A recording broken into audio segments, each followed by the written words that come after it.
ازيكم يا شباب؟ يا ريت قبل ما تشوف الفيديو تعملوا لايك واشتراك في القناة.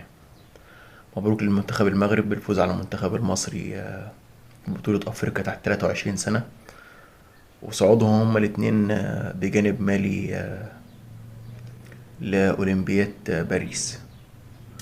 النهاردة المباراة انتهت، أو امبارح المباراة انتهت بنتيجة 2-1 لمنتخب المغرب. وطبعا بصراحة كانت مباراة كبيرة يعني ونتيجة مستحقة لمنتخب المغرب، والمنتخب المصري قدم مباراة كبيرة.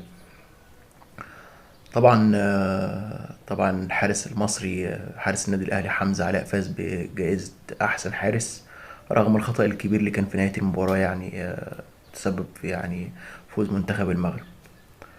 وابراهيم عادل فاز باحسن لاعب في البطولة.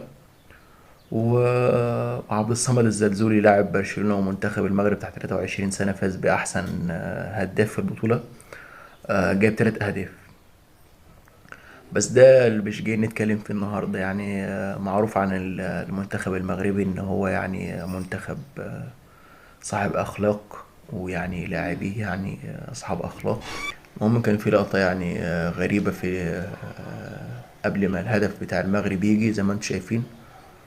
يعني يعني مش عارف دي مقصودة ولا مش مقصودة يا شباب، بس دي لقطة يعني سيئة، واكيد يعني ان شاء الله تكون غير مقصودة من لاعب المغرب.